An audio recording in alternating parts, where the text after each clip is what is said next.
নাটোরের বড়াইগ্রামে শ্রমিক কল্যাণ ফেডারেশনের শ্রমিক সমাবেশ অনুষ্ঠিত হয়েছে। মঙ্গলবার বিকাল ৩টায় গোপালপুর ইউনিয়ন রাজাপুর বাজার বাংলাদেশ শ্রমিক কল্যাণ ফেডারেশন বড়াইগ্রাম উপজেলা শাখার উদ্যোগে এ সমাবেশ অনুষ্ঠিত হয়। মোহাম্মদ বাবর আলীর সঞ্চালনায় এ সময়ে প্রধান অতিথি হিসেবে উপস্থিত ছিলেন বাংলাদেশ শ্রমিক কল্যাণ ফেডারেশন কেন্দ্রীয় সহ-সভাপতি মোহাম্মদ হারুনুর রশিদ খান। বিশেষ অতিথি হিসেবে উপস্থিত ছিলেন বাংলাদেশ জামায়াতে ইসলামী কেন্দ্রীয় কর্মপরিষদ সদস্য অধ্যক্ষ মোহাম্মদ নজরুল ইসলাম। এছাড়া দলের বিভিন্ন পর্যায়ের নেতৃবৃন্দ উপস্থিত ছিলেন। সমাবেশে অতিথিবৃন্দ ইসলামী শ্রমনীতি বাস্তবায়ন এবং শ্রমজীবী মানুষের নাগরিক মর্যাদা যথাযথভাবে প্রতিষ্ঠিত করতে আগামী জাতীয় নির্বাচনকে দাঁড়িপাল্লা প্রতীককে বিজয় করতে ঐক্যবদ্ধ হওয়ার আহ্বান জানান। আমাদের এই রাজাপুরের বিভিন্ন পর্যায়ের অবস্থানরত সম্মানিত সুধীমণ্ডলী, সাংবাদিক বন্ধুরা, আইন শৃঙ্খলায় নিয়োজিত প্রশাসনের ভাইরা সহ আমাদের এই সমাবেশের আওয়াজ যে যেখান থেকে শুনছেন, আমি হৃদয় থেকে আপনাদের সবাইকে জানাই আন্তরিক সালাম। আসসালামু আলাইকুম ওয়া রাহমাতুল্লাহ।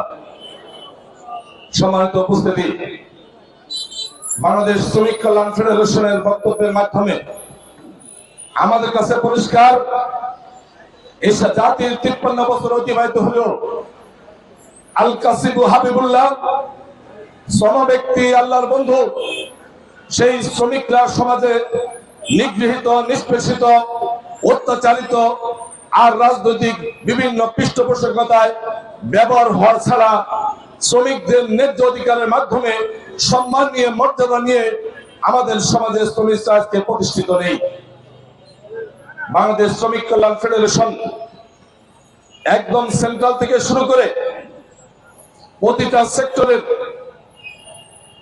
একদম তৃণমূল পর্যন্ত শ্রমিক অধিকার প্রতিষ্ঠার জন্য নিরলসভাবে কাজ করে যাচ্ছে। আমরা হাড়ে হাড়ে সমস্ত বিষয়গুলোকে উপলব্ধি করে এই বড়াইগ্রাম উপজেলাও আমাদের 8টি ট্রেড, দর্জি ট্রেড, রিক্সা শ্রমিক ট্রেড, হোটেল শ্রমিক ট্রেড, এভাবে আমাদের 8টি ট্রেডের মাধ্যমে শ্রমিক অধিকারের বাস্তব চিত্র আজকে বাংলাদেশ শ্রমিক কল্যাণ ফেডারেশন কাজ করে যাচ্ছে। কিন্তু সর্বোপরি আমরা আজকে আপনাদের কাছে এতটুকু বলতে চাই, আমরা আমাদের এই নাটোর চাই, গুরুদাসপুর এবং বড়াইগ্রাম, আমাদের আশেপাশের বিশেষ করে বগুড়া, সিরাজগঞ্জ এবং পাবনা, এই 3টি জেলার বেষ্টনীর মাধ্যমে আমরা এই আসনটি অবস্থিত। কিন্তু দুর্ভাগ্যজনক হলো সত্য, আমরা যখন পাবনার দিকে তাকাই তখন ইপিজেডে কাজের জন্য শ্রমিকদেরকে আমাদের বড়াইগ্রাম থেকে, গুরুদাসপুর থেকে ফজরের নামাজের আগে বাড়ি থেকে বের হয়ে তাদেরকে সেখানে হাজিরা দিতে হয়। সেখান থেকে জীবিকা উপার্জন করে এখানে জীবন যাপন করতে হচ্ছে। আমরা যদি সিরাজগঞ্জের দিকে তাকাই, সেখানেও তাদের জীবনযাত্রার দিক থেকে শ্রমিকদের জন্য রাষ্ট্রীয়ভাবে বিভিন্ন কলকারখানা, ইন্ডাস্ট্রি স্থাপন করা আছে। আমরা যদি বগুড়ার দিকে তাকাই, যেটা বাংলাদেশের দ্বিতীয় রাজধানী বলা চলে, সেখানে একই অবস্থায় আছে। আমরা আজকে আমার শ্রমিক ভাইদের সামনে বলতে চাই, আমরা কি গুরুদাসপুর এবং বড়াইগ্রাম এই অবস্থিত ভৌগোলিক অবস্থানের দিক থেকে আমরা কি বাংলাদেশের ভূখণ্ডের বাইরে যে আমাদের নাগরিকদেরকে, আমাদের শ্রমিকদেরকে শ্রম বিক্রি করার জন্য বিভিন্ন জেলায় যেতে হবে? আমাদের জেলায় রাষ্ট্রীয় অর্থায়নে বিভিন্ন কলকারখানা, ইন্ডাস্ট্রি স্থাপন হওয়া, এই গুরুদাসপুর এবং বড়াইগ্রামে কলকারখানা, ইন্ডাস্ট্রি স্থাপনের মাধ্যমে এই শ্রমিকদের জীবনযাত্রার মান উন্নত করা, এটা শুধু সময়ের দাবি মাত্র। আমি ব্যক্তিগতভাবে আপনাদের সামনে বলতে চাই, কিছুদিন আগে ঢাকাতে একটি নাটোর জেলার সাংবাদিকদের উদ্যোগে আয়োজিত আগামীর নাটোর জেলা তথা নাটোর জেলাকে ভাবনা নিয়ে বক্তব্যের সময় আমি বলেছিলাম, আমরা নাটোর জেলা রাষ্ট্রীয়ভাবে বৈষম্যের শিকার। আমরা গুরুদাসপুর এবং বড়াইগ্রাম, নাটোর চাই, তার চেয়ে আরো বেশি বৈষম্যের শিকার।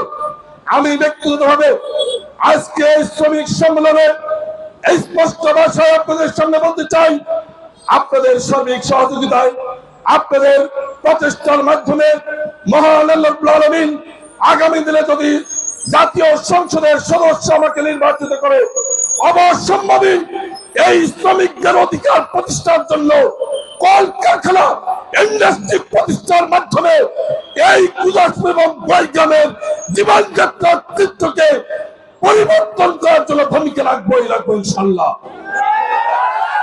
সেক্ষেত্রে আমার শ্রমিক ভাইদের বলতে চাই, আগামীর বাংলাদেশ বৈষম্যহীন, নির্যাতিত নিপীড়িত অসহায় মানুষের মুখে হাসি ফোটানোর জন্য এবং জবরদখলদারি, সন্ত্রাসী, পাথর দিয়ে মানুষ খুন সহ এদেশে সার্বিকভাবে একটি সুন্দর কল্যাণকর রাষ্ট্র প্রতিষ্ঠার জন্য বাংলাদেশ জামায়াত ইসলামী আজকে প্রত্যয় ব্যক্ত করে দাঁড়িপাল্লা প্রতীক নিয়ে আপনাদের সামনে আমরা আজকে হাজির হয়েছি, উপস্থিত হয়েছি।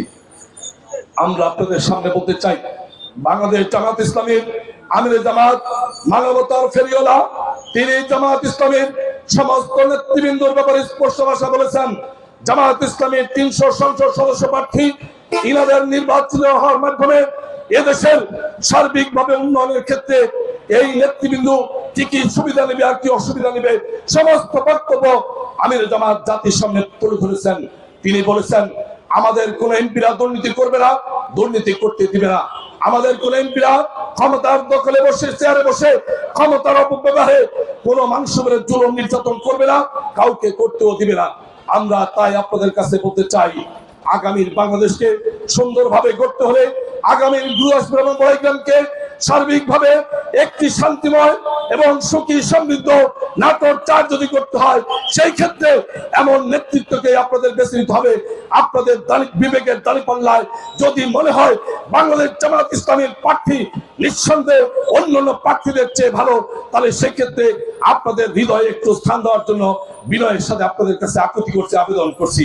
এর পাশাপাশি আপনাদের কাছে বিনয়ের সাথে বলবো, আজকের বাংলাদেশে ঢাকা বিশ্ববিদ্যালয় আর জাহাঙ্গীরনগর বিশ্ববিদ্যালয়ের ওই বিজয়ের মাধ্যমে গোটা বাংলাদেশে একটি বিজয়ের হাওয়া শুরু হয়েছে।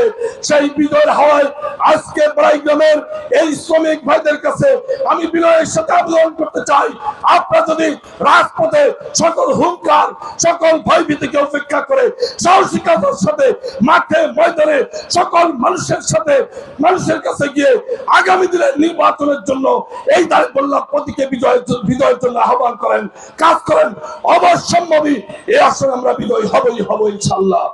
অতএব আমার সমস্ত শ্রমিক ভাইদের কাছে বিনয়ের সাথে আবেদন, কেউ বসে থাকবেন না, কেউ নীরব থাকবেন না, কেউ নিস্তব্ধ থাকবেন না, কেউ অলসতায় সময় কাটাবেন না। বিনয়ের সাথে আরো আসুন, আজকের পর থেকে, এখন থেকে আমরা নিয়মতান্ত্রিক ভাবে প্রতিটি মানুষের কাছে কে কোন ধর্মের, কে কোন মতের, কোন আদর্শের, এটা বিবেচ্য বসে হয়। তিনি যদি আমাদের ভোটার হন, প্রতিটি মানুষের কাছে গিয়ে গিয়ে জামায়াত ইসলামীর দাওয়াত এবং আগামী দিনের দেশ গঠনের ক্ষেত্রে কল্যাণকর রাষ্ট্র প্রতিষ্ঠায় জামায়াত ইসলামীকে সরকারে পাঠানোর ক্ষেত্রে দাঁড়িপাল্লা প্রতীকে বিজয় করার দাওয়াতটা সবার কাছে পৌঁছে দেওয়ার ক্ষেত্রে সক্রিয়ভাবে ভূমিকা রাখার উদাত্ত আহ্বান জানিয়ে এ পর্যায়ে আমি সর্বোপরি আমি আপনাদের কাছে বিনয়ের সাথে বলতে চাই, আমাদের সনাতন ধর্মের সমস্ত ভাইদের জন্য সবচেয়ে তাদের বড় উৎসব শারদীয় দুর্গা উৎসব। সেই উৎসব পালনে আমরা গতদিন বনপ্রায় ঘোষণা দিয়ে দিয়েছি, আজও বলে দিচ্ছি, আপনারা যারা এখানে আছেন প্রতিটা ইউনিয়নের দায়িত্বশীল ভাইরা অত্যন্ত সতর্কতার সাথে তাদের উৎসব পালনের ক্ষেত্রে সার্বিকভাবে নজরদারিতে রাখবেন। কেউ কোনো দুষ্কৃতিকারী যদি তাদের ধর্মীয় উৎসবে বিঘ্ন ঘটায়, আইনের প্রতি শ্রদ্ধাশীল হয়ে তাদেরকে ধরে আইনে দিবেন এবং তাদের ধর্ম উৎসব পালনের ক্ষেত্রে সার্বিকভাবে পর্যবেক্ষণ এবং তাদের সহযোগিতা এবং আইন শৃঙ্খলা সহ সকল দেখভাল করার দায়িত্ব আমি আমার সমস্ত দায়িত্বশীল ভাইদের কাছে রেখে এবং সর্বোপরি আবারও যারা কষ্ট করে এসেছেন আজকে সমাবেশ বাস্তবায়নের জন্য